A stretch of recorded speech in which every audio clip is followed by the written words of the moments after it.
I'm Bonnie Glaser, Managing Director of the Indo-Pacific Program at the German Marshall Fund of the United States. Welcome to the China Global Podcast. When this episode goes live 4 days from now, Donald Trump will have been sworn in as the 47th President of the United States, after having served as the 45th President from 2017 to 2021. Many countries around the world are closely watching to identify changes in U.S. policy and assess their impact. China is one of those countries. As presidential candidate, Trump threatened to impose 60% tariffs on Chinese goods imported into the United States.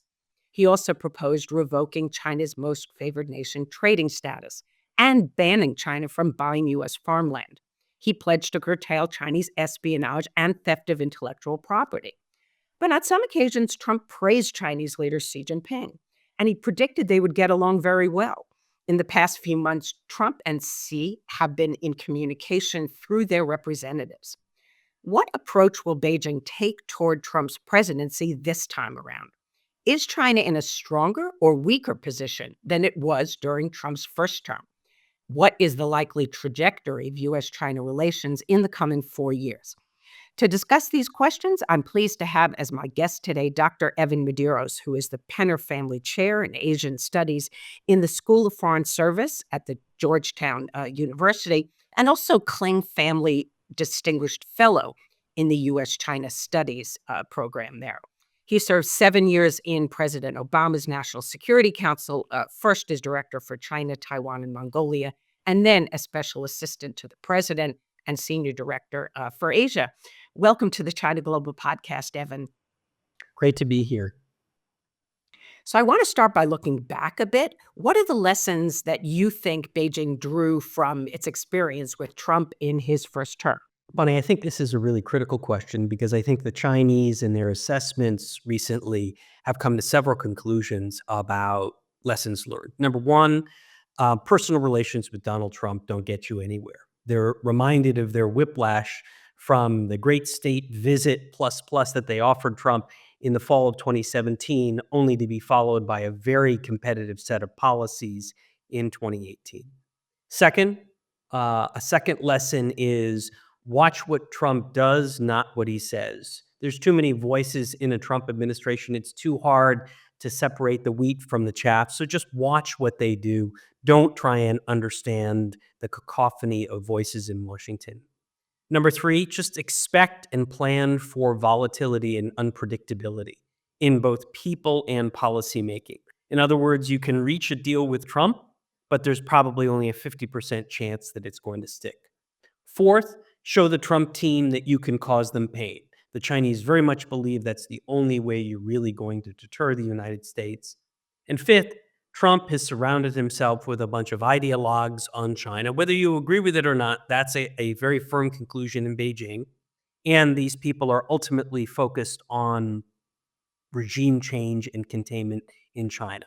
And finally, one big lesson I think they've learned is that there is strategic opportunity in a Trump administration.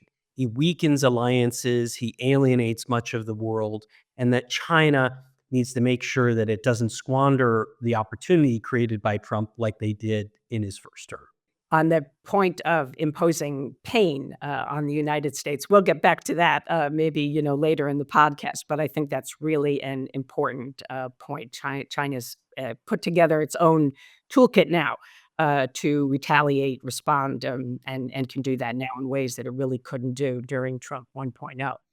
So you recently published an article in the Financial Times and argued that many Chinese see Xi Jinping as stronger politically than 8 years ago and assess China's economy as more self-reliant and resilient, and that they view the United States economy as more fragile. They view our politics as very polarized. But many Americans, I think, believe that the balance of power has in fact shifted in U.S. favor. Certainly the Biden administration officials have been saying that for some time, that the U.S. has pursued its own self-strengthening agenda through investments in the United States. And of course, invest, align, compete meant align closely with our allies. The relations with allies have been substantially strengthened. And the Biden administration has pursued this set of restrictions on tech transfer to China, especially in semiconductors. So China's economy is not where it was in 2017. They came out of COVID not really having the surge that they expected, and they are facing economic difficulties. Some people think they're growing at maybe 2, 3%, and that they won't be able to exceed anything more than maybe 4, 4.5%. I think that's Rhodium's projection going forward. So, I guess, do you agree with that analysis? Do you think that shift had took place or is taking place? And if so, does this provide the Trump team with leverage? And then how could they use it? Well, first, let me clarify, Bonnie, that I believe it's the Chinese assessment. I don't necessarily agree with it, that she is stronger and the economy is more self reliant and resilient. So I do think that this situation, this shift to relative Chinese economic weakness, provides the Trump administration with leverage, at least in the short term. The question is, how do they use it? And, the situation the Trump administration is walking into is one where China faces a series of immediate economic headwinds. And a big part of those economic challenges is the loss of confidence in China and outside of China. Investors say onshore and offshore about the future of the Chinese economy. And so a US China economic skirmish initiated by Trump actions in retaliation for Chinese actions, that would diminish confidence even further. And that would occur at a time of weakness in the renminbi, which the Chinese, the People's Bank of China already has to defend. So I think that the way the Chinese look at it is they say, well, over the long term, we're becoming a more resilient and self-reliant economy, but in the short term, we have some weaknesses, and those could be exploited. So we have to be very, very careful about that. So the question is, can the Trump administration leverage China's concern about its short-term economic trajectory to get what it wants? But of course, the big question is, and I'd welcome your views on this, what exactly is it that Trump wants? What is he going to be asking the Chinese to do? Well, I think it remains to be seen whether Trump actually wants a trade deal, whether he wants to go back to the negotiating table, or whether he just wants to pursue decoupling. I think that was Bob Lighthizer preference if he had been in this administration. And perhaps that is what they will pursue. But Trump, of course, prides himself on being unpredictable and does not want to reveal his hand. And so to me, I'm still in the dark. I don't know exactly what his agenda would be. I think he doesn't want China to know what his real objective is. But of course, we'll see within the coming weeks what it is. China's likely to send a high-level delegation. I think the Vice President Han Zheng is going to lead that delegation, and I'm told that he will likely meet with his counterpart, with J.D. Vance, while he after the inauguration. So we might have a little bit more insights then, though I don't think we're going to have clarity. But if you think so, Trump, let's say one scenario, he proceeds right out of the gate with as high as 60% tariffs, or maybe somewhat lower. How do you think China would react? Well, I think the Chinese are going to react pretty swiftly, and they have this whole new toolkit of economic weapons that they can use to retaliate. And it would be a combination of tariffs, controls on exports of technologies, critical minerals and materials the US needs for its supply chains, investigations into American companies. I mean, if there's one lesson the Chinese learned from the first US-China trade war under Trump 1 was that they didn't have the toolkit to respond.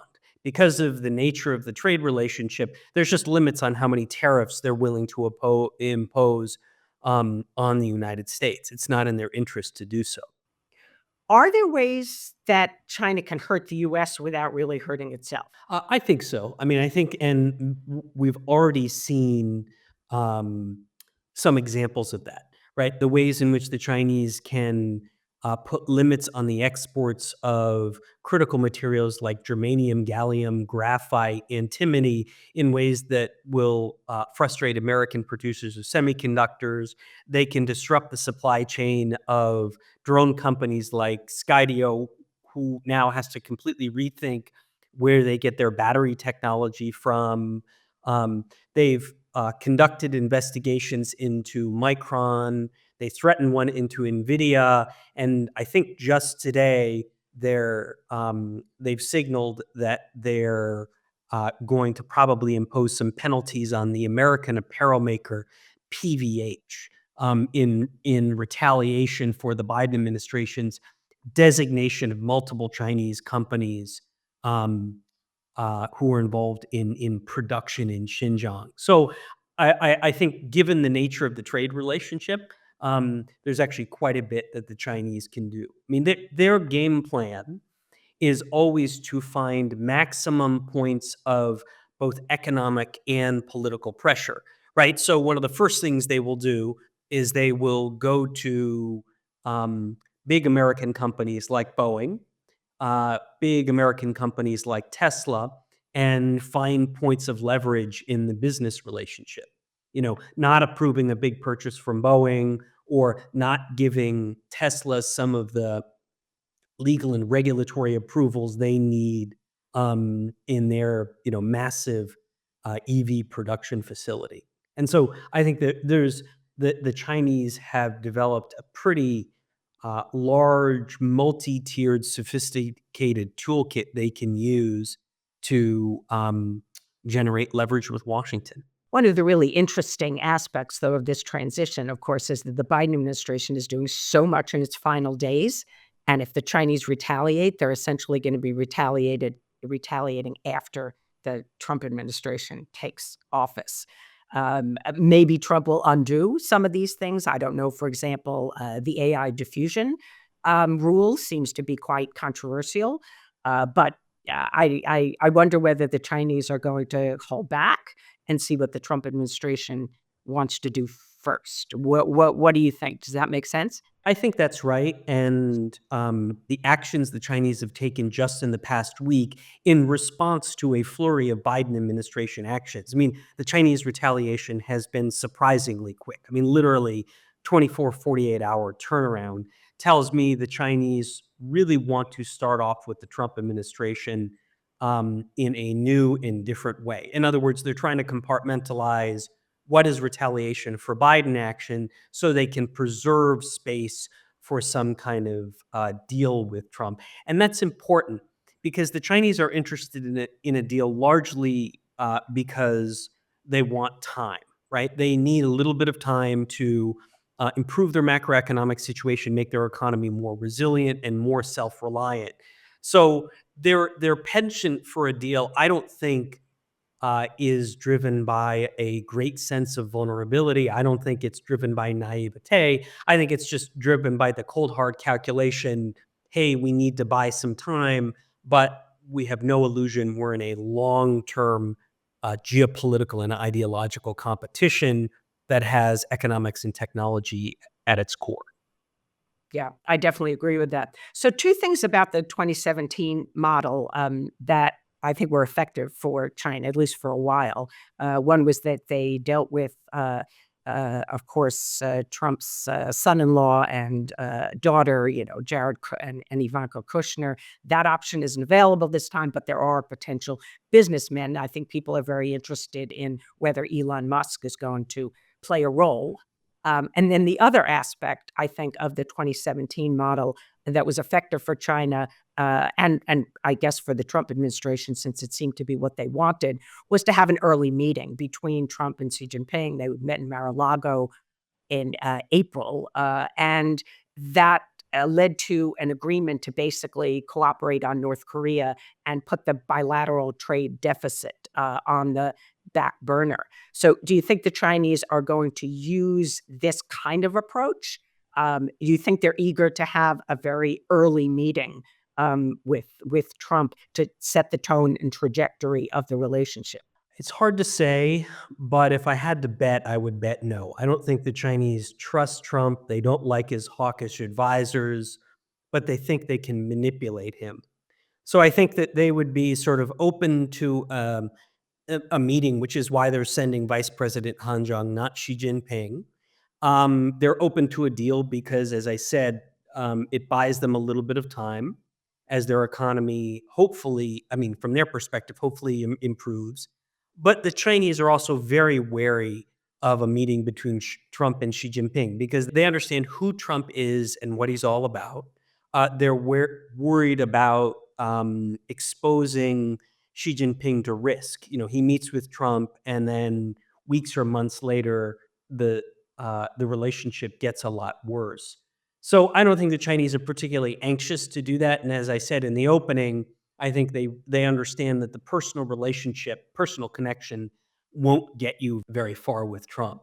So I think that they will, you know, they'll sort of explore the boundaries of a deal, but they're also preparing for a very challenging, difficult, and tough economic competition. I think it's very unlikely that Trump and Xi are going to meet early on.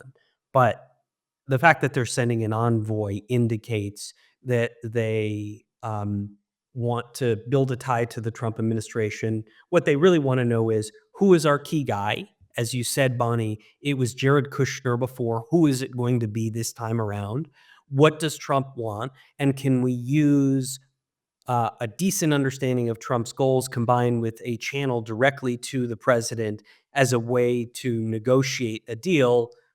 I've been hearing from some Chinese experts that they think maybe the bilateral relationship will be the inverse of the first term. So, last time it started out with like a modestly stable relationship after the presidents met in Mar-a-Lago. And then, of course, after COVID, there was a deterioration of the relationship.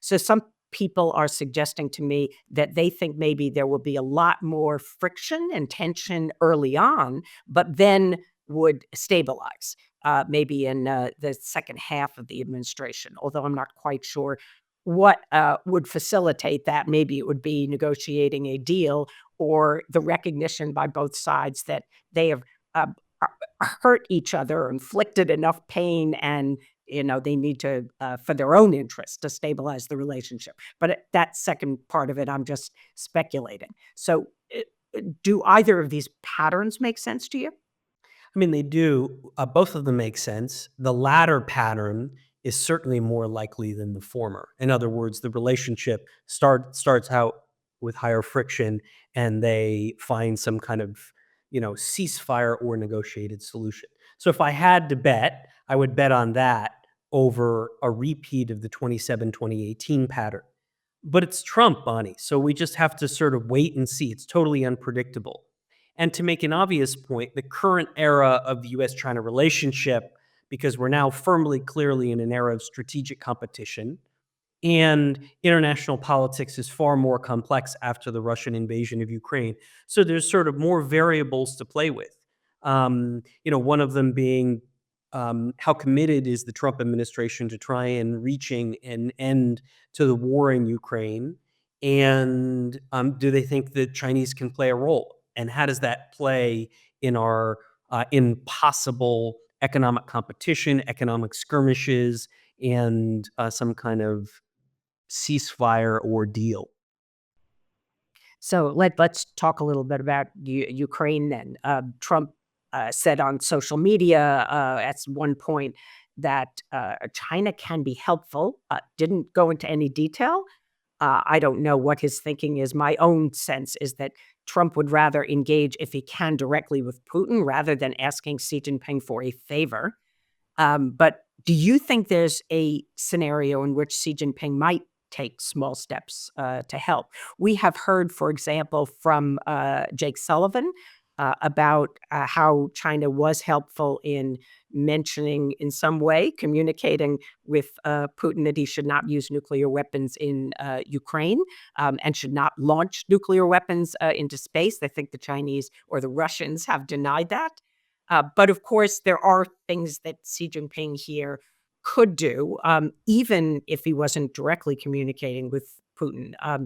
He could offer providing peacekeeping troops, being a guarantor, offering to rebuild infrastructure in Ukraine, I think the Chinese would not want to be cut out. So, what role does that make any sense to you? Will Xi Jinping see this as an opportunity? I remember Jiang Zemin seeing 9/11 as an opportunity, obviously very different, not really a good analogy, but the Chinese know that there are opportunities and ways, where you can improve relations with the United States at a particular juncture that I think can help stabilize and, as you said earlier, buy time. Yeah, I mean, I think the Chinese are searching for leverage in dealing with Trump. And if Ukraine offers them a piece of leverage, they'll figure out how to use it. But as a student of Chinese statecraft, and like you, Bonnie, as somebody that has written and commented on China's policy toward Ukraine, I'm skeptical of how much the Chinese are really prepared to do. I think the Chinese will look at the Ukraine issue and they will offer some help to Trump. They probably won't do very much, and then they will claim success. Anything that is in their direct material interests, like helping to rebuild Ukraine, they will embrace. But of course, that doesn't have to do with encouraging Russia to reach a peace deal. That's about ensuring that Chinese infrastructure companies get lots of big fat contracts.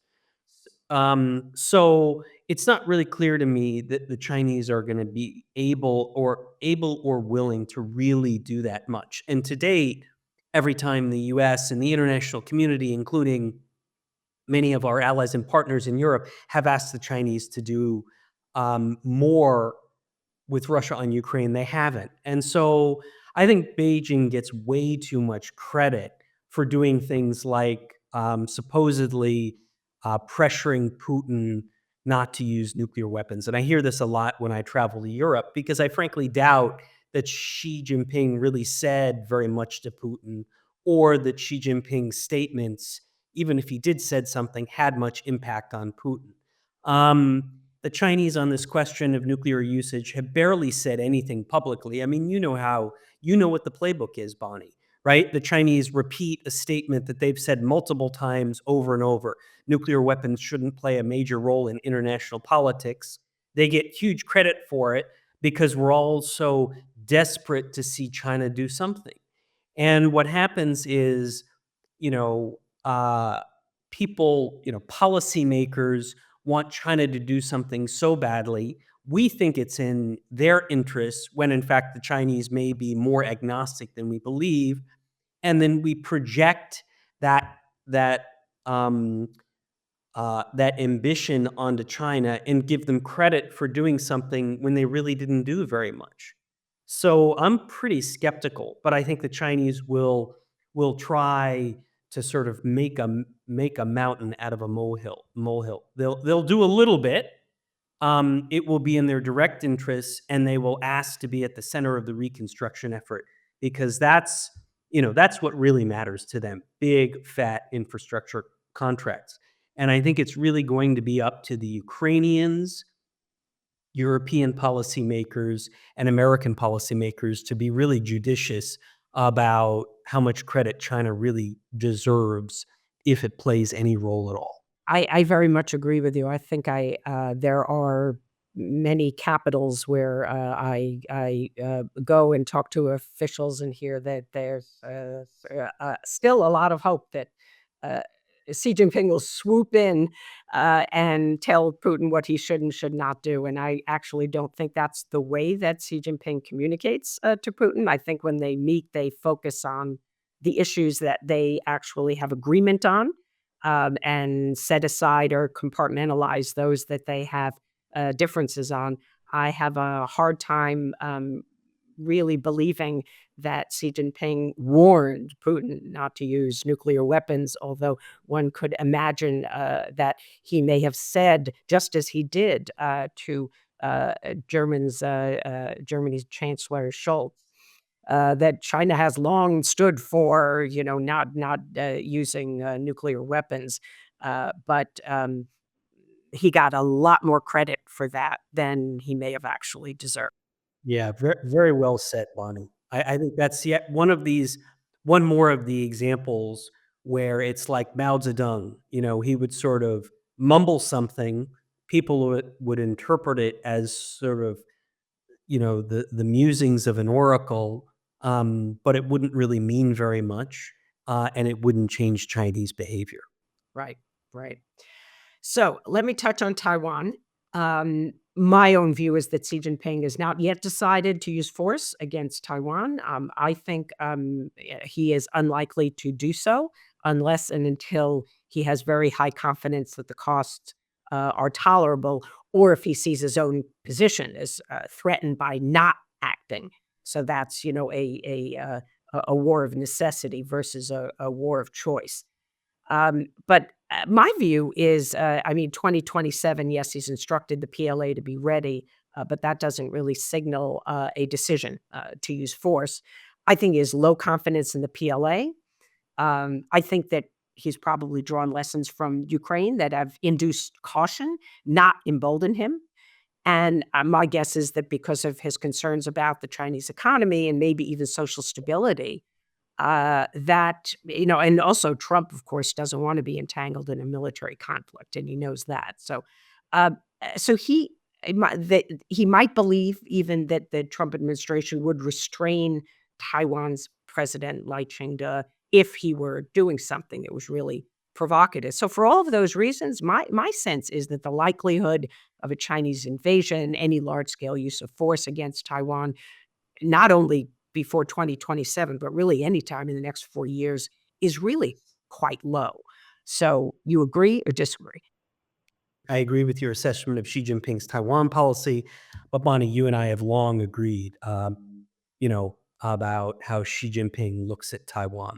And I agree that the risk of a large scale invasion or major use of force by 2027 is relatively low. I mean, the 2027 date has sort of gotten outsized importance. And the way I look at it is Xi Jinping wants the option, so he's buying the option to use force by 2027, but he has by no means made the political decision to exercise that option. And I think it's more about lighting a fire under the feet of the PLA and trying to get them to focus by using a deadline than it is about preparing for conflict. That said, I don't rule out the possibility of targeted or discrete use of force to induce caution into the US or Taiwan if, this is important, if Xi Jinping is pushed there by US actions, Taiwan actions, or a combination of the two. So I agree that he lacks a lot of confidence in the PLA. It's certainly not capable yet of large scale invasion of Taiwan. Um, but let's not forget what Jiang Zemin did in 95, 96 when the PLA was far, far, far less capable than it is today. So I think that we can't rule out the possibility if you have a bunch of, if the Trump administration decides to really embrace Taiwan in a significant way and turn it into a sort of quasi alliance relationship. But as we've talked about previously, Bonnie, there are also people in the Trump administration like Elbridge Colby, assuming he gets confirmed, who have a much more restrained approach toward Taiwan. In other words, feels like Taiwan needs to demonstrate better that it's committed to its defense before the U.S. is going to do more. So again, it's one of these issues. It's very difficult to tell where the Trump administration is going to come at. There's multiple different voices. And if you listen to what Trump himself says, I would call him a Taiwan skeptic, right? He doesn't immediately articulate all those reasons why protecting Taiwan is in U.S. interest: credibility of security alliances, geopolitics, democracy globally, et cetera, et cetera. So it's hard to tell where the Trump administration is going to go on Taiwan. So finally, Evan, maybe I just sort of ask you a big picture question that I'm concerned about, which is what's going to happen to our alliances under the Trump administration. And I'm sure you're watching. There are many countries that appear to me to be trying to stabilize and improve their own relations with China. Some for economic reasons. It looks like the UK right now is doing that. I think we're going to have a transition in South Korea, a new president that will come to power.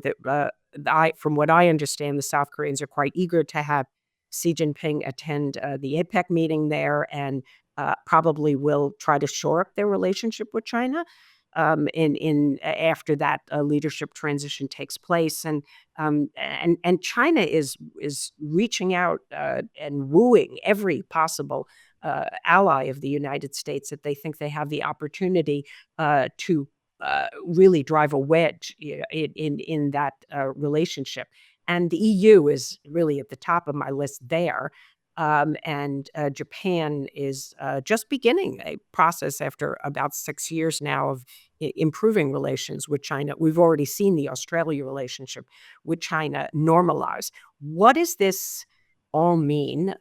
Do you think that this is going to really be advantageous to China? Are we going to be here a couple of years from now and talk about how our alliances have substantially weakened?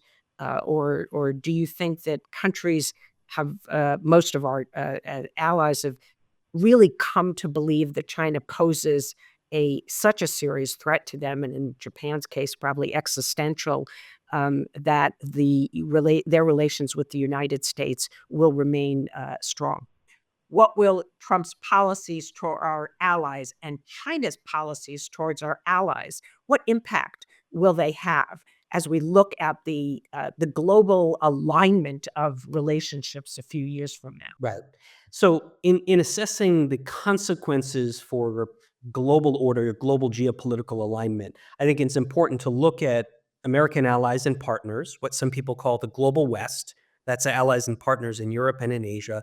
But it's also important to look at other actors, this big group some call the global South, right? Because both will be important in different ways to this question of global order and geopolitical alignment. On the allies front, the Trump advisors, like the National Security Advisor designate Mike Waltz, he says the right things, right? They understand that the network of alliances and partnerships is this unique strength.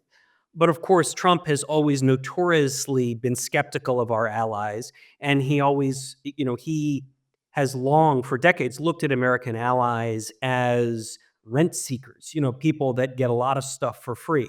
So I think what you're going to see is stress in the American alliance network.